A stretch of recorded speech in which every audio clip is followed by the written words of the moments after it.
యోహాను వ్రాసిన రెండవ లేఖ అధ్యాయం 1 దేవుడు ఎన్నుకున్న అమ్మగారికి ఆమె సంతానానికి పెద్దనైన నేను వ్రాస్తున్నది ఏమనగా 2 మీ పట్ల నాకు నిజమైన ప్రేమ ఉంది.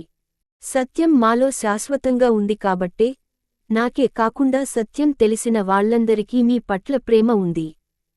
3 తండ్రి అయిన దేవుడు తండ్రి యొక్క కుమారుడైన యేసుక్రీస్తు మనకు సత్యంతో ప్రేమతో ఇచ్చిన కృప, దయ, శాంతి మనలో ఉండాలని కోరుతున్నాను. 4 మీ సంతానంలో కొందరు తండ్రి ఆజ్ఞాపించినట్లు నిజాయితీగా జీవిస్తున్నారని తెలిసి నాకు చాలా ఆనందం కలిగింది. 5 అమ్మా, మొదటి నుండి ఉన్న ఆజ్ఞనే నేను మీకు వ్రాస్తున్నాను కాని క్రొత్త ఆజ్ఞను వ్రాయటం లేదు. మనము పరస్పరం ప్రేమతో ఉండాలని అంటున్నాను. 6 ఆయన ఆజ్ఞల్ని విధేయతతో పాటించటమే ప్రేమ. మీరు మొదటి నుండి విన్నట్లు ప్రేమతో జీవించుమని ఆయన ఆజ్ఞాపించాడు.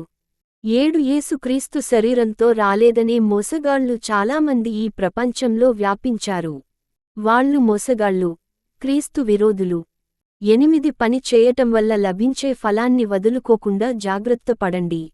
సంపూర్ణమైన ఫలం లభించేటట్లు చూసుకోండి. 9 క్రీస్తు ఉపదేశాన్ని ఉల్లంఘించిన వానిపై దేవుని అనుగ్రహం ఉండదు. ఆ ఉపదేశానుసారం నడుచుకునేవానిపై తండ్రి, కుమారుల అనుగ్రహం ఉంటుంది.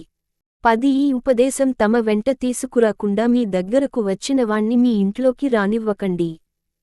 అలాంటివాణ్ణి పలుకరించకండి. 11 ఎవరైనా అలాంటివాణ్ణి పలుకరిస్తే ఆ పలుకరించబడినవాడు చేసిన చెడ్డ పనుల్లో అతడు కూడా భాగస్థుడవుతాడు. 12 నాకింకా ఎన్నో విషయాలు వ్రాయాలని ఉంది. కాని కాగితాన్ని, సిరాను ఉపయోగించటం నాకు ఇష్టం లేదు. నేను మిమ్మల్ని కలిసి ముఖాముఖి మీతో మాట్లాడటానికి ఎదురు చూస్తున్నాను. అప్పుడు మనకు సంపూర్ణమైన ఆనందం కలుగుతుంది.